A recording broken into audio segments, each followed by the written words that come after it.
Hi guys, Penny Rose Journals. How you doing?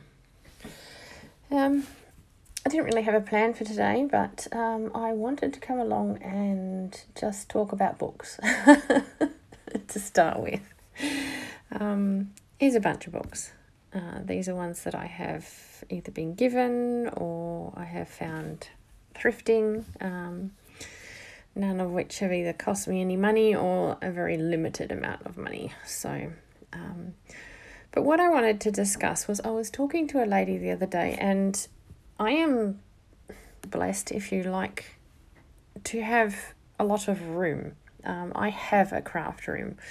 In fact, I have two if you count my sewing lounge area. But yeah, I have nothing to complain about. I have plenty of storage space. My room still looks like a bomb-headed, of course, but I do have a lot of room, and I forget sometimes that some people are crafting, out of their sort of cupboard or at the kitchen table or in the spare room when guests aren't around or whatever. And I was discussing with her pulling apart books, and yeah, she said that, she doesn't like to pull apart books because she just doesn't have the room to store them. And I thought, that's the truth. When I get a book, I pull it apart. Not necessarily immediately. I'm not saying I just pull apart every book I get. As soon as I get it, I do actually store my books, intact until I need one. But if I decide I'm going to pull apart a book, I tend to just pull apart the whole thing. And I have room to store all these loose pages, because a book, once you pull it apart, gets a lot bigger than it was when it was bound together. So I just thought that maybe I should, just let you know you don't have to pull apart a whole book.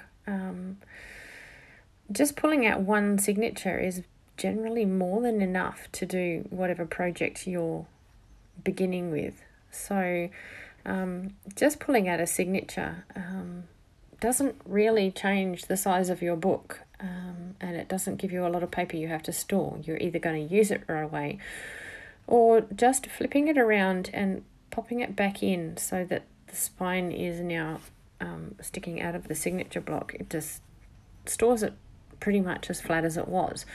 And then you can just take the page that you're interested in. I mean, you can always tear just a single page out as well, and then you just don't need so much room to store all this paper. You can just have a small bookshelf or, a box in which you keep your books, because, you don't need 100 books to do junk journaling. I mean, honestly, I have hundreds of books, but that's that's because I have room for them and I have collected them over the years. But it's going to take a long time to go through a book. This one, you can just pull a page out of it. It's just glued together. It's not even bound together properly with thread and whatnot. So just pull out a page and then put the book back on the bookshelf. You can have 5 books and you've got more than enough to keep you going probably for the next year or more. So, I just wanted to mention that because, I do understand, and I don't think about it often, but I do understand a lot of people are limited in their space and think, get a book, it's going to be, twice the size it was when I pull it apart. But, you don't have to pull it apart. Just take what you need. You can just tear pages out if you're happy with that. If you want full spread pages, just take a signature out and take the page you want, pop the rest back in the book and pop it back on the shelf. So it sounds simple, but I don't think about it, and maybe other people have not thought about it either. So if you're limited for space, have a limited amount of books and don't pull them apart unless you need them. So anyway, guys, that's me today. That's just what I wanted to mention because it's just one of those things. So what I am going to do is pull out some pages from this lovely book because I want to add them to my glue book, and we're going to do a bit of the magazine spine journal glue book business today because that's what I feel like doing. So I'll choose some pages and just let you watch what I'm doing. There's really not a lot to say. We know how the magazine spine journal goes. I just flip around until I find somewhere where I'm going to put things and just put them. So, yeah. If I need to explain what I'm doing, I'll let you know. Enjoy, guys.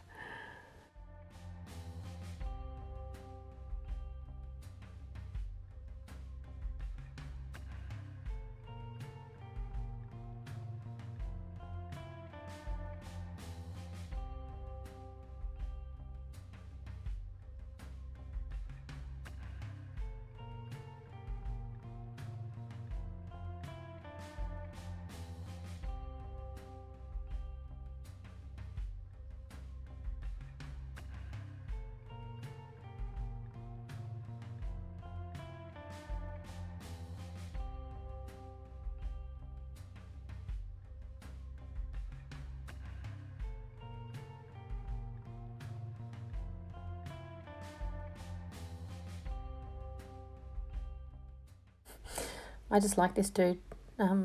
He belonged in my glue book, so don't ask me. I am going to use the rest of these pages throughout the book, but yeah, this guy just caught my eye and he just screamed, put me in the magazine journal. So that's where he's going.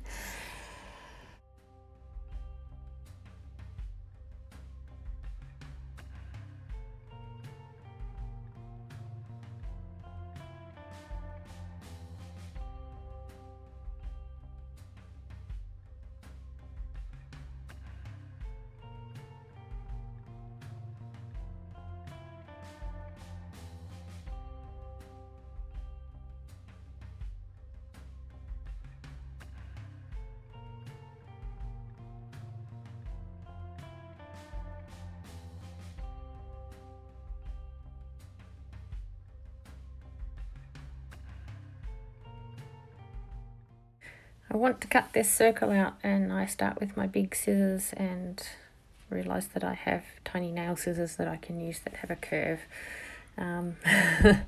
Use the scissors that are most comfortable for you for whatever job it is you're doing. I find these little nail scissors fantastic for cutting out circles. I'm not very good with my scissors. Yeah, my scissor skills are less than optimal, shall we say. But these little nail scissors are really handy for cutting out curved objects, so grab some, give them a go.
I decided I liked this title of this book, well, this book chapter. For this page, I have just covered up that poor little guy who's playing squash there, and I felt bad about it. So I gave the page the little title because it said something about serving, and I thought, well, that's kind of a bit appropriate for a squash match. So it's a little shout out to the poor little dude who's been working so hard on that page. It's called A Chance to Serve. That's what it is. So now at least he has a little shout out. He's not completely ignored behind that planet chart.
These are the book pages I pulled out a little earlier. I am just looking for some found words because these are quite large print and they'll be handy for that kind of thing. So, seeing if anything jumps out at me. If it does, all the better. If it does not, then yeah, we'll just keep wombling along.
Okay guys, that's where I'm going to leave her today. She's getting fatter as always, and yeah, I'll leave you with a couple of stills so you can see some of the stuff we did today. I hope you enjoyed your little look through and little craft along. Yeah, I'm enjoying this little magazine spine journal. It's something completely different to me, so I'm glad to be able to share it with you. Alright guys, thanks for being here. Bye.